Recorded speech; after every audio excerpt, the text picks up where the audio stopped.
같이 또 보실 말씀 시편 37편 23절과 24절입니다. 다 같이 읽으셔서 또 말씀 읽겠습니다. 시편 37편 23절 24절입니다.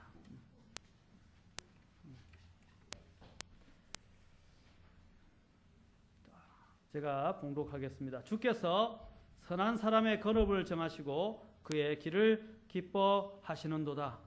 그가 넘어질지라도 완전히 쓰러지지 아니하리니 주께서 자신의 손으로 그를 떠 받치시는도다. 기도하겠습니다. 하나님 감사합니다. 우리에게 이 귀한 약속의 말씀을 주시고 저희들 주님의 장중에 붙드시고 인도하시는 것을 감사합니다. 주님, 오늘 말씀 가운데서도 오늘 저희들에게 꼭 필요한 것들을 알게 하시고 또 주님 앞에 더 나아갈 수 있도록 도와주시옵소서. 하나님, 이 시간 주님의 시간입니다. 성령께서 주장하시고 저희 허물 감추시고 하나님의 능력만이 이 시간에 또 영광만이 이 시간에 나타나기를 원하며 예수님의 귀한 조남을 받도록 기도합나이다. 아멘. 앉으시겠습니다. 안동 김씨의 세도가 날로 가세지고 또 날고 있는 새도 떨어진다는 조선 말기 때 안동 김씨들은 자신들의 이 권력을 지속하기 위해서 이시왕족을 수단과 방법을 가리지 않고 제거하기 시작했습니다. 그때 영조, 우리가 아는 영조의 현손으로 태어난 이하응이라는 사람도 예외는 아니었습니다. 그런데 이하응은 안동 김씨의 집을 일부러 들락거리면서 바보 행세를 했습니다. 발길로 차이고 심지어 똥을 얼굴에 퍼부어도 미친 척하면서 웃으면서 참아내었습니다. 그 덕분에 그는 김씨들의 제거 대상에서 제외되어서 살아남게 되었습니다. 그리고는 마침내 고종의 아버지로서 나라의 최고 실세자가 되었습니다. 이하응이 누구입니까? 예, 흥선대원군이죠. 세상 사람들도 이렇게 자신이 꿈을 이루기 위해서 여러 가지 어려움과 고통을 견뎌내고 감수해내고 또 모진 고통과 수모와 수치를 견뎌내고 자신의 목적한 바를 이루거나 목표했던 것보다 더 큰 성공의 기회를 얻는 것을 보게 됩니다. 우리의 믿음의 사람들도 수많은 실패의 과정들을 거치기도 하고 세상의 많은 반대와 또한 압박 가운데서 또 쓰라린 또한 실패를 경험할 뿐 아니라 수치를 당하기도 합니다. 우리 그리스도인들은 세상에서 때로는 바보라고 불려줘도 됩니다. 저도 군대에 있을 때 기독교 환자 집합 이렇게 했어요. 기독교 신자가 아니고요, 환자 집합이라고 그랬어요. 심지어는 쫄병들이 위에 이제 선임들이라고 그러죠. 선임병들이 이 졸병들이 이제 딱 들어와서 교회 간다 그러면 집합을 해서 굉장히 많이 맞았습니다. 어디 빠져서 교회를 가지려고 교회 가서 편하게 신앙생활 하면서 군대 생활을 빠지려고 하느냐고 굉장히 많이 맞았어요. 그런데 그럼에도 불구하고 끝까지 나는 가야 된다고 이제 확신 가운데서 맞아도 굴복하지 않고 계속해서 교회를 나가겠다가 자원했을 때 결국에는 고참이라고 얘기하는데 선임병들이 포기를 했어요. 그래서 나중에는 포기를 하고는 갈 시간 되면 그냥 보내줍니다. 왜냐하면 얘는 안 된다고 생각하기 때문에. 그래서 아예 기독교 환자로 취급해서 그냥 빼버려요. 사실입니다. 굉장히 그때는 힘들었습니다. 그래서 그 대신 그 예배 시간에 가려면 뒤에 나중에 점호를 준비하기 위해서 분화를 다 닦아놨고 가물대 정리를 다 해놔야 돼요. 왜냐면 예배 시간이 7시인데 6시부터 이제 6시 되면 밥 먹고 바로 7시 되면 군대를 가고 8시 되면 어떻게 합니까? 이제 점호 준비를 다 해서 점호를 들어가야 되는데 7시에서 8시 반 정도 돼서 오면 점호 준비할 시간이 없어요. 근데 그러면 고참들이 자신들이 관물 정리를 안 합니다. 군화 정리도 안 해요. 그럼 밑에 있는 제가 어색적이 쫄병들이 다 해야 되는데 거기 가게 되면 왜냐하면 상병이나 이제 좀 쉬고 싶은 상병들이나 그렇죠 이제 병장 초봉들이 이걸 다 고생을 해야 돼요. 상병 말호봉 이런 사람들도 좀 쉬고 싶은데 밑에 쫄병이 있는데도 불구하고 또 자신이 그 일을 해야 한다면 얼마나 화가 나겠어요. 그래서 뒤에 집합을 시키는 겁니다. 그래서 가기 전에 다 닦아놔요. 다 준비해놔야 돼. 군화를 막 다른 사람보다 밥을 빨리 먹고 와가지고요. 군화 다 닦아놓고 가물 정리를 다 해놓고요. 그 다음에 갔다 옵니다. 그러면 이제 그 위에 있는 꼬참들도 용서를 해줘요. 넘어가요. 그런데 만약에 안 해놨다. 그런데 교회를 갔었다. 그거는 이제 큰일 납니다. 그런데 그렇게 신앙생활을 위해서 어려움을 견뎌내고 또 감수해냈다는 것입니다. 저도 너무나 사실 굉장히 그런 힘든 가운데서 교회를 절대로 빠지지 않았고 또 회식 자리에서 술을 안 먹는다고 또 맞기도 하고 그러나 나중에는 다 그런 것들이 좋은 의미에서 넘어가기 시작했어요. 우리가 해야 할 일들을 잘 감당해 나가면서 우리의 것들을 지켜나가고 나가게 되면 결국 세상 사람들이 우리를 포기하게 됩니다. 그리고 우리를 인정하고 받아들일 수밖에 없게 된다는 것입니다. 여기 있는 이 흥선대원군의 이야기가 다른 이야기들 아닙니다. 우리가 세상에서 성공하고 영적으로 승리하는 데는 반드시 치열한 전투를 경험해야 하고 그것을 거쳐야 합니다. 성경에서 지난번에 선교사님이 말씀하셨죠. 저는 그 말에 100% 동감합니다. No cross, no crown 이란 말이 있습니다. 그 무슨 뜻이냐면 십자가가 없이는 절대로 영광의 면류관도 없다는 것입니다. 많은 사람들이 십자가라는 고난을 거치지 않고 영광의 면류관을 얻으려 한다는 것입니다. 그러나 고난이 없이는 고난의 희생이 없이는 절대로 영광의 왕관을 얻으려고 생각해서는 안 된다는 것입니다. 그것이 주님이 우리에게 말씀하신 것입니다. 그래서 날마다 자기 십자가를 지고 나를 따를 것이니라 했습니다. 우리가 우리 자신을 희생하고 주님을 위해서 기꺼이 내려놓는 이러한 일이 없다면 우리는 하나님 앞에서 그러한 하나님이 주시고 난 영광의 관을 받을 만한 자격이 없다는 것입니다. 하나님은 우리에게 많은 것을 주고자 지금 예비하고 계십니다. 이 세상에서 사람들 눈에 보이는 사람들이 아니라 하나님 보시기에 인정받는 사람들이 되기를 바랍니다. 세상에서 비록 바보 취급을 당한다 할지라도 바보 취급당하고 또한 그것이 나에게는 손해가 되고 또 어떤 때는 내가 나아가는데 많은 고배를 마신다 할지라도 결코 자포자기하거나 쓰러져서는 안 된다는 것입니다. 주님의 사람들은 어떻게 하죠? 주께서 그 사는 사람들의 걸음을 정하시고 어떻게 한다고 그랬어요? 인도하신다. 그리고 그가 넘어질지라도 그가 완전히 쓰러지지 않는다고 그랬어요. 왜냐하면 주께서 그를 붙들고 계시기 때문입니다. 우리는 하나님의 손 안에 있다는 것을 기억하셔야 돼요. 누구도 하나님의 손을 건드릴 수 없습니다. 누구도 하나님의 손에서 우리를 빼앗아갈 수도 없습니다.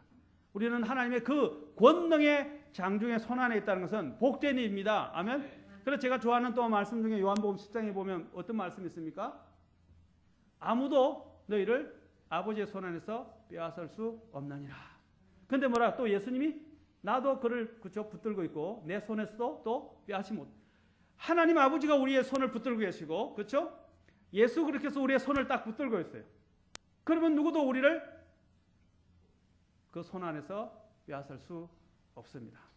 그렇지 않습니까? 우리 예진이 잠깐 일어나봐. 예진 잠깐 앞에 나와. 예진 잠깐 나와봐. 나와봐 빨리 나와. 그래 집에 가서 더 좋은 거 줄게 그랬어. 우리 목사님 잠깐 나와. 제가 예화를 보여드리려고 그래. 자 예진을 제가 이렇게 꽉 붙들고 있어요. 그 다음에 또 목사님도 예진을 꽉 붙들고 있어요. 예진이 빠져나가려고 그래. 아무리 힘줘도 이 연약한 예진이가 빠져나갈 수가 없어요. 그렇죠? 아빠 손을 이길 수 없고 또 심지어는 또 한 목사님 손을 붙잡고 있잖아요. 제가 이제 아버지 하나님이라 생각하고 한 목사님을 예수님이라 생각해요. 간질면 된다고. 자, 깨물어. 그거는 반칙이에요. 자, 고맙습니다. 제가 여러분들에게 쉽게 이해를 시키기도 하겠는데 하나님 아버지가 이 세상에서 가장 높으신 분이고 가장 강하신 분이십니다. 또 예수님도 마찬가지입니다. 그 하나님 아버지와 예수님이 우리를 그렇게 붙들고 계시다는 겁니다. 절대로 그 손을 놓치지 않는 손입니다.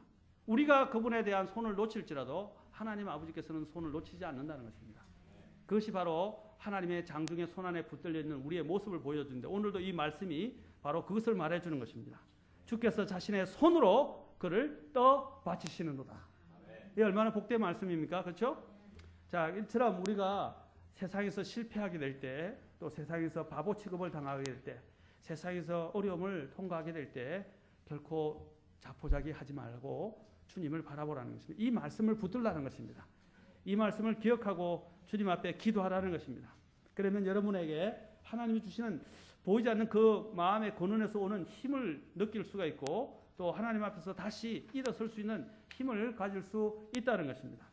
그러면 우리가 실패할 때 우리는 어떻게 해야 되겠습니까? 자, 제가 실패할 때 우리가 해야 할 일들 제가 말씀드렸죠.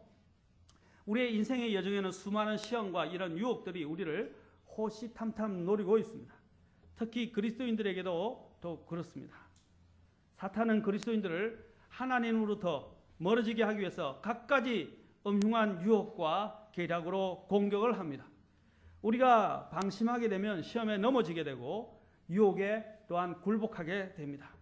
전쟁에 패했던 패장병들처럼 좌절과 고통의 시간을 보내기도 하고 자칫 잘못하면 믿음에서 떠나가게 되기도 합니다.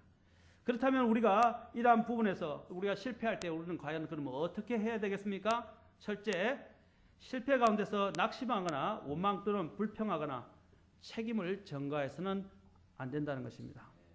이 사람들이 실패할 때 인간의 본성 중에 자리 잡은 것이 뭐냐면 자신의 실패의 원인이나 자신의 또한 문제의 근원들을 다른 사람에게서 찾으려고 그래요.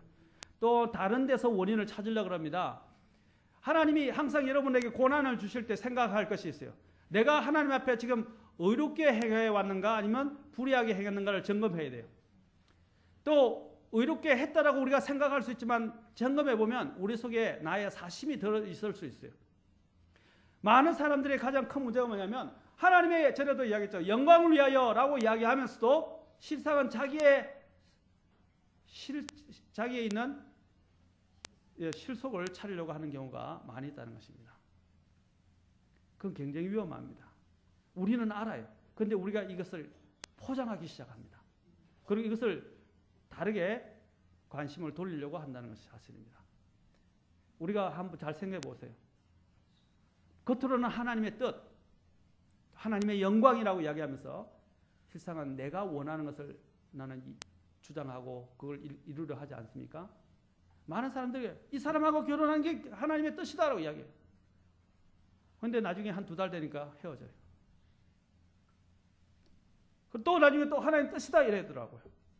그러나 나중에 또 몇 달 있으니까 또 차였어요. 실제로 있었던 이야기입니다. 그래서 내가 그랬어요. 너에게는 하나님 뜻이 어떤 거냐고 해요.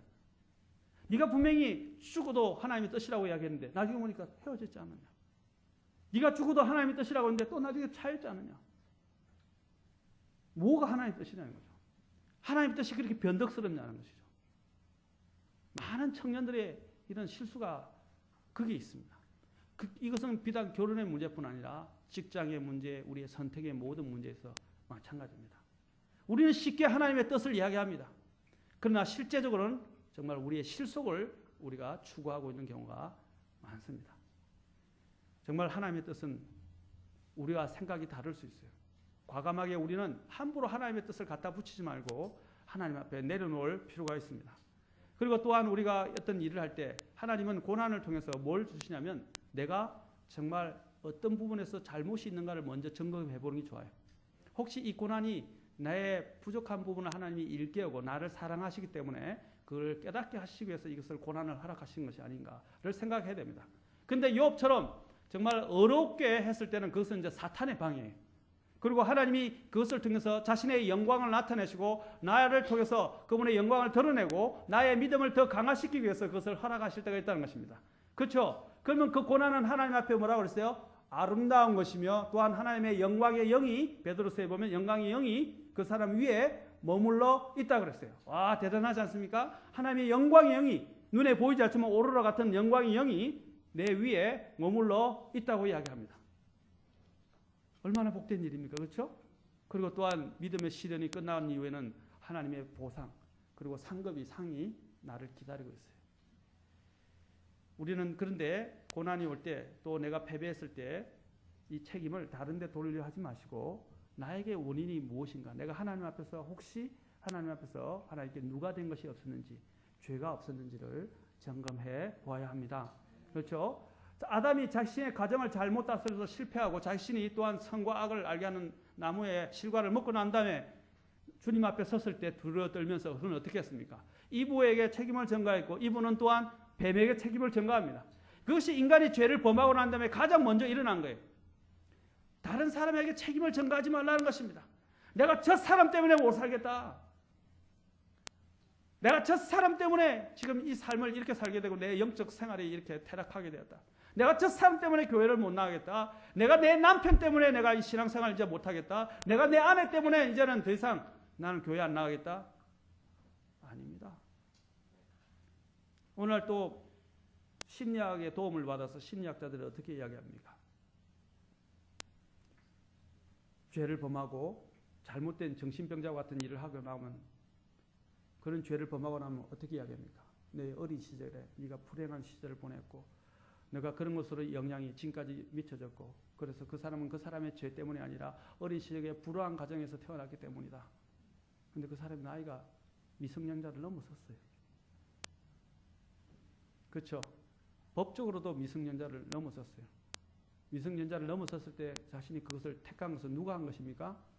자신의 어린 시절에 한 거예요? 아니면 사탄이 한 거예요? 자기 자신이 한 겁니다. 근데 우리는 왜냐하면 사탄이 했다고 이야기하거나 어린 시절에 그런 불안 환경이 그로 하여금 그렇게 만들었다고 이야기합니다. 아닙니다.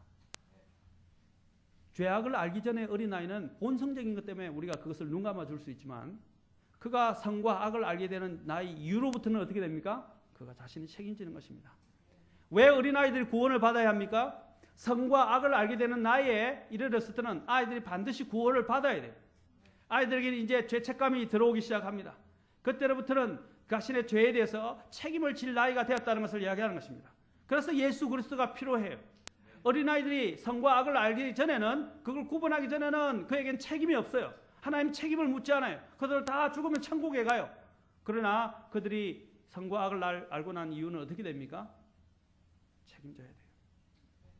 그래서 아이들이 빨리 구원을 선과 악을 알게 될 때 그래서 제가 우리 아이들을 위해서 기도했던 데가 뭐냐면 항상 기도했던 것이 선과 악을 알게 되는 나이에 반드시 구원받게 해주십시오. 그래서 예진이가 이런 나이에 구원받게 되었고 그 다음에 혜원이도 구원을 받았다가 다시 확신이 없어서 또 재작년에 구원을 받았어요. 저하고 상담을 해서 한 번 더 영접을 했었는데 또 지나니까 또 약간 이렇게 확신이 없어져서 다시 상담을 했어요. 그래서 이제 아직 침례는 아직 못 받았습니다. 그래서 지금 기도하고 있고 이제 침례 당이 준비되면 곧 침례를 받으려고 준비하고 있습니다. 마찬가지입니다. 우리는 우리 자신이 죄를 범한 부분에서는 책임을 져야 돼요. 그리고 내가 저질렀던 죄에 대해서 다른 사람들을 비난할 것이 아닙니다. 저 사람이 어떻게 했든 간에 내가 어떻게 결정하는가 하는 것이 중요한 것입니다. 그런데 내가 결정하지 아니하고 그 책임을 다른 사람에게 원인을 돌리면 안 된다는 것입니다. 원인을 제공한다 할지라도 나는 나의 믿음을 지켜야 하고 나의 분명한 하나님 앞에서 선을 지켜야 한다는 것입니다. 그런데 우리는 그렇게 하지 않는 경우가 얼마나 많습니까? 우리는 죄와 실패를 부끄러워하면서 숨으려 하고 온 마음에서 책임을 전가려 하는 본성적 성품이 우리에게 자리 잡고 있고 이것이 우리를 기만에 빠뜨리기도 한다는 사실입니다. 다른 사람 비난하지 마세요. 아멘? 네. 비난하지 마세요. 하영아, 하은아, 동생, 언니 비난하지 마세요. 윤성이는 안 그러겠지? 자, 윤성이는 워낙 성품이 좋아서 안 그럴 것 같아요. 자, 두 번째로 우리는 또 어떻게 하냐면 자신의 본성과 성향과 체질입니다. 체질을 알아야 한다는 것입니다. 우리의 본성과 성향과 체질을 이해해야 합니다. 그렇죠? 우리 자신을 제대로 알아야만이 우리 어떻게 합니까? 우리가 대처를 할 수 있어요. 그렇죠? 지피지기면 백전백승이다 그랬죠. 무슨 뜻입니까? 내 자신의 상황을 내가 다 알면 이제 적을 이길 수 있다. 먼저 자기 자신을 알아야 한다는 것입니다. 우리도 마찬가지로 하나님 앞에 나갈 때 내가 어떤 존재인지를 알아야 됩니다. 그래야 인간은 겸손해지기 시작해요. 근데 우리가 내 자신을 알아야 한다면 하니까 내가 장점만 생각해요. 아닙니다. 우리의 본래 성정을 이해해야 한다는 것입니다. 얼마나 우리의 성정이 약한가. 우리는 태어날 때부터 아니 태중에서부터 죄에 의해 영향을 받아서 죄를 가지고 죄의 본성을 가지고 태어나기 때문에 나쁜 것을 먼저 일어나면 행합니다. 제가 자주 재밌게 이야기하는 아이들이 어린애 이제 우리 안 키워보신 분 계시지만 아이들 키우면 어떻게 합니까? 다 웁니다. 죽을 듯이 마치 장개지듯이 그냥 큰 소리로 막 목이 다 쉬어라고 울어댑니다. 갓난아기들도. 그런데 엄마가 딱 탁 가서 얼굴 탁 보면 휘 웃습니다. 그렇죠? 안아주면 울음이 탁 그쳐버려요. 그 아이가 자기 중심적이어서 그래요. 자기 안 봐준다는 거예요. 그렇죠? 그러니까 그걸 안 하는 거예요. 근데 딱 죽을 듯이 이야기해놓고 안아주면 모든 것이 달라지고 평안하고지기 시작합니다. 또 제일 먼저 가서 아이들이 제일 먼저 이야기하면 거짓말부터 해요. 너 했지? 안 했어요. 안 했어요. 그 본성적이에요. 우리가 그런 본성적인 것은 하나님이 이해는 하십니다. 그러나 이해한다고 해서 그것이 죄가 아닌 것은 아니에요. 그렇죠? 그럼 마찬가지로 우리의 본성에는 죄가 처음부터 자리 잡고 있어요. 우리의 이러한 본성들을 우리는 이해하고 수많은 죄 가운데서 하나님의 범죄했다는 사실들을 주님 앞에 인정해야 합니다. 그리고 나는 그럴 수밖에 없다는 것을 인정해야 합니다. 오늘날 사람들의 문제가 뭡니까? 적반하장이라 그러지 않습니까? 자기가 잘못해놓고도 큰 소리를 친다는 것입니다. 우리는 자기 잘못을 인정하는 세대에 살아야 하고 그래야만이 세상이 더 나아질 수 있을 것입니다. 저는 세상을 나아지기를 기대하지는 않습니다. 우리 그리스도인들도 마찬가지, 부부간의 관계도 마찬가지입니다. 가정에서의 생활도 마찬가지입니다. 자기의 잘못을 정직하게 인정하라는 것입니다. 그러면 하나님 앞에서는 더 말할 것도 없다는 것입니다. 하나님 앞에서도 내 자신의 잘못을 인정하라는 것입니다. 내가 어떤 존재인지 하나님은 아시고 하나님은 우리를 매를 때리려고 하시는 것이 아니라 징계만 하시려고 하시는 것이 아니라 하나님이 우리를 바로잡으셔서 바로 세우기를 원하시고 천국에 맞는 합당한 시민으로 만들기를 원하시는 것이 하나님의 뜻입니다. 그런데 우리는 인정하지 않으려는 것입니다. 심지어는 우리의 모든 것을 알고 계시고 죄도 알고 계신 우리의 중심까지도 심지어는 속마음 사람들이 알 수 없는 그 근원에 있는 마음까지도 주님은 다 아십니다. 그런데 하나님 앞에서 우리는 그걸 자백하지 않으려고 해요. 인정하지 않으려고 합니다. 우리는 먼저 자기 자신을 인정할 필요가 있습니다. 그러면 하나님은 어떤 분이십니까? 긍휼로 감싸 주시는 분입니다. 그리고 하나님이 힘을 주셔서 우리로 하여금 살아갈 수 있는 능력을 주시는 분이십니다. 우리 자신을 인정할 줄 알아야 됩니다. 그게 성숙한 사람의 모습입니다. 우리가 실패할 때도 마찬가지입니다. 나는 실패할 수밖에 없는 사람입니다. 또 실패할 수밖에 없는 그런 세상 속에 살아가고 있습니다. 하나님, 저는 주님이 필요합니다. 주님의 도우심이 필요합니다. 저는 부족하고 연약합니다. 이 세상을 제 힘으로 살아가면 살아갈 수가 없는 사람들입니다. 주님, 저를 내려놓고 주님 앞에 인정합니다. 저에게 힘을 주십시오. 제가 약할 때에 주님은 강해지십니다. 라면서 주님 앞에 엎드려야 합니다. 아멘.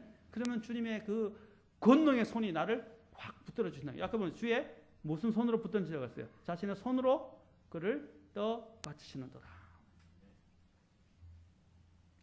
세 번째는 우리는 자신의 실패를 한탄할 것이 아니라 하나님의 성품을 기억하고 그분께 나아가야 합니다. 자, 아까 우리의 체질을 알았잖아요. 내 자신의 체질만 하고 내가 부족한 걸 알면 가망이 없어요. 내겐 소망이 없어요. 그러면 땅만 치고 있으면 되겠습니까? 이제 위대하신 나를 위하시는 하나님이 계시다는 것입니다. 근데 내가 믿는 하나님은 어떤 분이냐 하는 것입니다. 그 하나님을 묵상하라는 것입니다. 매일 왜 성경을 읽습니까? 매일 왜 성경을 읽는 거예요? 도덕적인 교훈을 받기 위해서입니까? 아닙니다. 내가 믿는 하나님이 어떤 분인가를 알아가는 거예요. 그리고 나는 얼마나 약한가 하는 것을 깨닫는 것입니다. 그래서 이 성경을 통해서 하나님을 알아가고 하나님을 더욱더 신뢰하는 것입니다. 하나님을 신뢰하는. 그런데 하나님을 신뢰하면 하나님이 어떤 분인지 알아야 되죠. 여러분, 하나님이 어떤 분인지 알아요? 이야기는 많이 들었죠. 뭐 사랑이 많으시고 은혜가 많으시고 말로는 너무 많이 들었어요. 이 머리로는 알아요.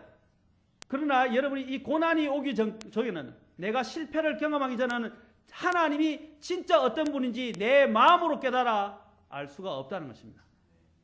그리고 그러한 고난의 경험을 통해서야 비로소 어떻게 합니까? 하나님의 그 살아계심과 실제하심이 나에게 어떻게 됩니까? 그 성품이 내재화되고 실제화되는 거예요. 그게 내 안에서 살아서 움직인다는 것입니다. 저도 옛날에는 시편을 읽을 때에 시편을 이해를 못했어요. 맨날 울고, 그렇죠? 맨날 도망다니고, 맨날 죽겠다 그러고, 힘들다 그러고, 하나님 도와달라고 그러고, 도대체 왜 이러냐, 성경이. 이해를 못했어요. 그런데 제가 이제 핍박을 받으면서 이제 쫓겨다니고, 많은 고통을 겪고, 또 죄 때문에 시달림을 받고, 또 추격을 당하고, 불면증에 시달리고, 또 핍박 가운데 있으면 성경을 읽기 시작하니까 이 시편이 나를 위해서 기록되었네요. 그렇죠? 다른 사람이 아니라 나의 삶을 기록하고 있는 거예요. 그러니까 그게 한 올 한 올 한 구절 한 구절이 성경이 내 마음속에 막 사무치기 시작하는 거예요. 그래서 막 눈물이 앞을 가리기 시작하고 그것이 나에게 그대로 살아서 말씀이 적용되고 움직이기 시작하고 그 말씀을 통해서 위로를 받기 시작합니다. 특히 제가 핍박받으면서 읽으면서 눈물을 흘리면서 이불 속에서 눈물 흘렸던 그 구절이 제가 한 구절만 보여드릴게요. 27편. 지금도 제 옛날 처음에 구원받았을 때 읽었던 그 성경, 옛날 개혁 성경 빨간 성경이 있죠. 요만한 거. 폐가 또 위에서 아래로 내려오는 거. 네? 그 성경을 그때 읽을 때 27편 10절이 제게 굉장한 큰 힘이 됐어요. 왜냐하면 우리 가문 중에서 내 혼자 믿었거든요. 저는 장선이가 외아들을 저 혼자 믿었을 때 누구도 저의 신앙생활을 이해할 수 없었고 많은 어려운 가운데서 눈물 흘리면서 이불 속에서 막 기도하면서 하나님 앞에 구했을 때 하나님이 딱 이것을 꿈으로도 보여주시고 저는 꿈을 믿지는 않는데 실제로 꿈으로도 보여주시고 또 이 구절을 대하게 되었습니다. 시편 27편 10절 보십시오. 내 아버지와 어머니가 나를 버릴 때에 주께서는 나를 들어 올리시리다. 내 부모는 나를 버린다 할지라도 어떻게 해요? 주께서는 나를 붙드신다는 것입니다. 제가 이 말 때문에 힘을 얻었어요. 나는 아버지와 어머니가 나를 버리는 것 같았어요. 왜냐하면 예수님을 믿는 것 때문에 핍박해요. 그러나 나는 절대로 예수님을 놓을 수가 없었어요. 너무나 힘이 들었어요. 우리가 찬양대회를 했는데 저도 그 심정을 압니다만은 이해를 해야 할 수밖에 없었어요. 제 감정을 잠깐 하나 이렇게 제가 그 교회를 어릴 때 주일학교도 이제 고등학교 때 다니는데 교회에서 찬양대회를 했어요. 찬양대회를 했는데 다들 가족들이 손잡고 나와서 주님을 찬양하는 거예요. 근데 저는 혼자예요. 혼자서 신앙생활 하니까 혼자 찬양하는 것을 도저히 못하겠더라고요. 그래서 뭐 몇 명 모여서 짝을 지어서 이렇게 가족이 안다는 청년들끼리 모여서 찬송을 부르기는 했습니다. 그때 마음이 얼마나 아프고 서글픈지 하나님 앞에 기도했어요. 어머니의 기도를 들을 수 있다면 하나님 소원이었겠습니다. 어머니와 함께 교회를 다닐 수 있다면 소원이었겠습니다. 결국은 하나님이 훗날에 우리 어머니를 구원시켜주시고 어머니가 지금 구원받고 난 다음에 제일 먼저 저한테 전화하셔서 한 대답이 무엇인지 아세요? 전화를 딱 하면 어머니하고 어머니 이야기했는데 어머니가 저를 이름을 부르시면서 내가 너를 위해서 기도하겠다 이렇게 이야기했어요. 정말 제가 꿈꾸던 그 말씀을 어머니가 전화로 첫마디로 구원받고 난 다음에 해주셨어요. 얼마나 감격해. 눈물이 앞을 가리고 말로 형용할 수가 없었어요. 그 참 부모에게 버림을 받는 것은 얼마나 아픈 일입니까? 그렇죠? 그런데 하나님은 절대로 우리를 더 버리지 않는다. 왜냐하면 하나님은 우리의 영혼의 아버지이시기 때문에. 그렇죠? 그래서 우리는 하나님이 어떤 분인가를 이렇게 삶의 고통을 통해서 고난을 통해서 하나님을 경험해 가는 겁니다. 그러면 어떻게 해요? 믿음에 하나님이 내 안에서 자리 잡게 해서 절대로 내 마음은 흔들리지 않습니다. 요동하지 않아요. 성경에 보면 하나님의 성품은 우리가 다 이해할 수도 없고 청량할 수가 없어요. 알아가면 알아갈수록 신비스럽고 알아가면 알아갈수록 내 마음에 힘이 막 생기기 시작합니다. 그렇지 않습니까? 바로 그 하나님을 알아가는 것이 가장 중요한 것입니다. 그래서 성경에서 특히 저는 시편 103편을 좋아하는데 시편 103편을 보면 하나님이 어떤 분인지를 깨알처럼 써놨어요. 그 중에서 가장 많이 나오는 단어가 뭡니까? 긍휼이 풍성하신 하나님입니다. 그렇지 않습니까? 누가복음 15장을 읽을 때도 탕자의 회개를 통해서 아버지의 사랑을 볼 수 있지 않습니까?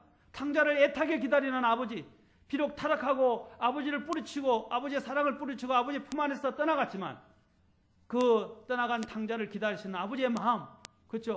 그걸 받아주시는 아버지의 마음을 우리는 누가복음 15장의 탕자의 비유를 통해서 알 수 있습니다. 우리는 또 18장을 통해서 세리의 죄인을 받아주시는 그 하나님의 기도를 들으시는 하나님의 모습을 볼 수 있습니다. 곳곳에 바로 하나님의 이런 놀라우신 사랑과 은혜와 긍휼이 풍성하신 정말 형용할 수 없는 하나님의 속성들을 알아갈 수 있어요. 여러분들이 성경을 공부할 때 뭘 공부해야 합니까? 내가 믿는 하나님이 어떤 분인가 하는 것입니다. 성경을 읽어가면서 하나님을 확신을 갖게 될 때에 여러분은 어떠한 고난이 오고 어떠한 여러분 유혹이 와도 하나님 앞에서 결코 흔들리지 않습니다. 잠시 내가 잘못해서 자빠질 수는 있으나 그가 주저앉아서 영원히 그 자리에서 도탄에 빠져서 헌하지 못하는 경우는 없다는 것입니다. 반드시 일어나게 될 것입니다. 왜? 아버지의 사랑을 탕자가 기억했던 것처럼 아버지를 기억할 수 있다는 것입니다. 내가 돼지 쥐염 열매를 막 먹으면서 돼지와 함께 뒹굴고 살아갔을 때 아버지 집에는 풍요한 많고 아버지를 생각하기 시작합니다. 내가 가면 나는 품꾼의 하나만도 못하고 그렇죠. 그런 사랑을 받을 만한 자격이 못 되지만 그래도 아버지는 받아주실 것이라는 그런 소망이 있었어요. 그래서 그는 용기를 내어서 일어나서 아버지께 갔을 때 아버지는 어떻게 했습니까? 그를 품꾼으로 여겼습니까? 아닙니다. 아버지는 환대해 주셨어요. 그를 안아주셨어요. 꼭 안아주셨어요. 저도 제 자식이 돌아오면 말을 안 듣고 만약에 나가서 안 들어오다가 돌아오면 심정은 어떤 때는 발로 차버리고 싶은 생각도 들겠죠. 그렇죠. 그러나 실제적으로는 제 마음은 그게 아니에요. 무사히 돌아온 것만 해도 감사할 것 같아요. 그래서 꼭 껴안아주고 하고 싶은 말이 있을 거예요. 내가 너를 사랑했고 너를 위해서 기도했다. 그 말은 해주고 싶어요. 그렇지 않습니까? 그게 바로 하나님 아버지의 마음입니다.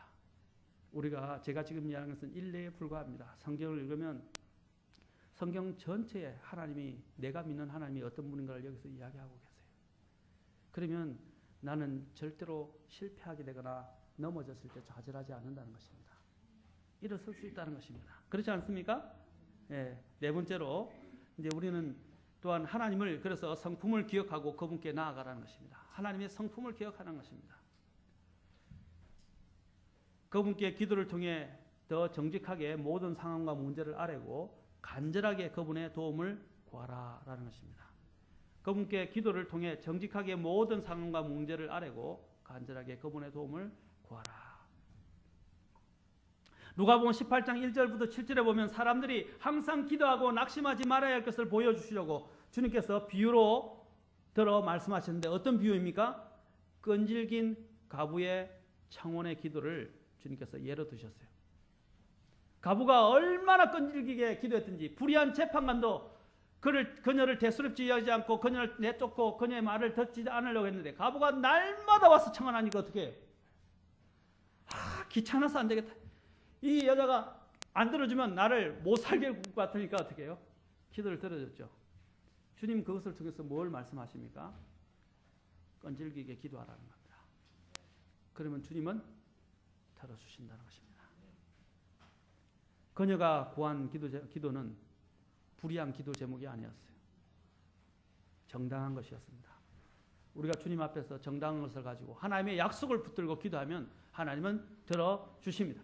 여러분 조지 밀러가 어떻게 해서 기도 응답을 받았습니까? 그는 성경 하나님의 약속의 말씀을 찾지 않으면 기도하지 않았어요. 심지어는 어떤 때는 하나님께 기도했는데 약속의 말씀을 찾지 못해서 밤새도록 성경을 읽으면서 성경을 찾았어요. 그래서 딱 성경 구절이 오니까 그걸 붙들고 기도하기 시작했어요. 가장 효력 있는 기도는 어떤 것인지 아십니까? 하나님의 약속의 말씀을 붙들고 기도하는 거예요. 그러면 하나님이 꼼짝 못해요. 아멘? 여러분도 그렇게 하십시오. 하나님의 약속의 말씀을 붙들고 기도하십시오.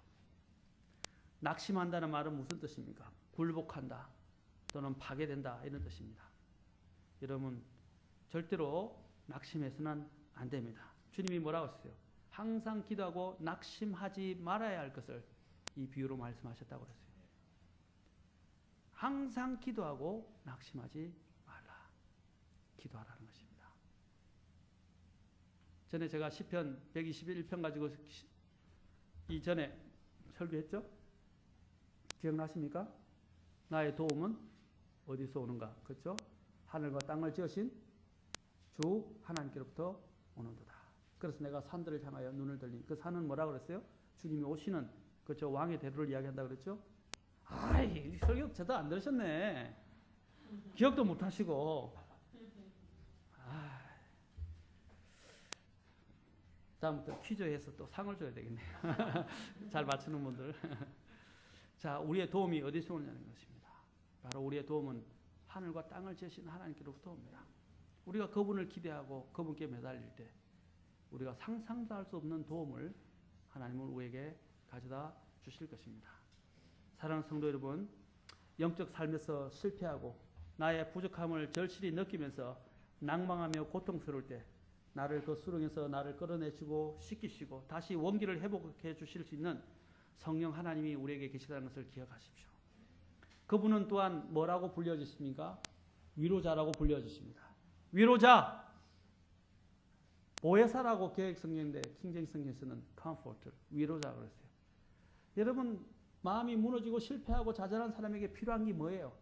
너 왜 그 모양 그 꼴이냐? 너는 또 실패했냐? 너는 죽어도 싸. 너는 망해도 싸. 그런 말을 하는 것이 그 사람이 들어야 할 이야기입니까? 하나님도 뭐라고 하셨어요? 내가 위로자다라고 말씀하세요. 엘리야가 이야기했을 때 에이 바보 엘리야야 너는 또 그렇게 내가 보여준데도 불구하고 너는 도망쳤냐? 그래서 로뎀 나무 아래에서 절절 매고 앉아있냐? 그래서 죽을 걸 구하고 있냐? 하나님 그렇게 책망하셨어요? 아닙니다. 주님은 아무 말도 안 하시고 뭐 했어요? 까마귀를 통해서 먹을 걸 갖다 주셨어요. 그 사람에게 지금 필요한 것은 자신의 죄를 알고 있어요. 필요한 건 뭡니까? 하나님이 주시는 용기입니다. 그리고 위로입니다. 하나님은 그러신 분이에요. 하나님은 우리를 차버리시는 분이 아니에요. 하나님은 무조건 우리를 책망하시는 분이 아니고 우리를 정죄하시는 분이 아닙니다. 하나님의 목적은 뭡니까? 우리가 살기를 원하십니다. 그래서 그분이 위로자로 우리에게 계신다는 것은 얼마나 감사한 일입니까? 그렇지 않습니까? 그렇죠? 그러면 그 위로자 대신 주님 앞에 나아가십시오. 기도하시기 바랍니다. 그래서 시편 50편 5절 보십시오. 시편 50편 5절.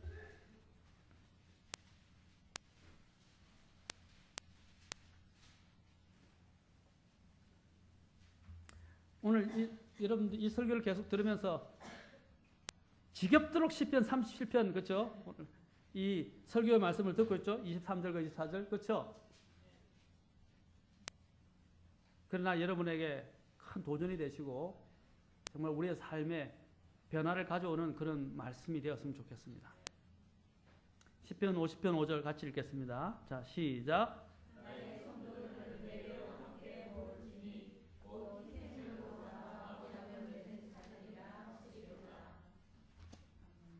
시편 잠깐만요. 50편 5절 맞습니까? 잠깐만요. 제가 시편 9절을 하나 잘못 찾은 것 같은데. 네, 15절. 예. 제가 같이 안 찾았어요. 네, 15절입니다. 15절. 제가 타이핑을 잘못했어요. 15절. 자, 같이 읽겠습니다. 시작. 고난의 나를 부르라. 내가 너를 건지리니 너가 나를 영화롭게 하리로다. 고난의 날에 뭐라고 그랬어요? 나를 부르라. 그런데 주님이 두 가지를 이야기하십니다. 나를 건져주실 뿐 아니라 내가 이제 결국에는 주님을 영화롭게 할 것이다. 라고 말씀하십니다. 이게 약속입니다. 아멘? 고난의 날에 주님을 부르라. 라고 말씀하십니다. 우리는 또 나를 위해서 성령 하나님은 위로자라고 불려주실 뿐 아니라 성령 하나님은 또 어떻게 하세요? 나를 위해서 중보기도 하신다고 로마서 8장에서는 이야기합니다. 내 안에서 내가 알지 못하지만 나를 위해서 어떻게 해요? 신음하면서 중보기도까지 하신다는 것입니다. 감사하지 않습니까? 내가 구할 바를 알지 못하지만 그 성령 하나님은 하나님의 뜻을 더 잘 알고 있어서 내게 가장 필요한 것을 위해서 나를 위해서 늘 중보해 주신다는 것입니다. 그러므로 우리는 그분께 간절히 용서와 도움을 구하면서 우리의 구할 것을 감사함으로 아뢰어야 합니다. 기도는 낙심에 빠진 영혼들을 회복시켜주는 강력한 수단입니다.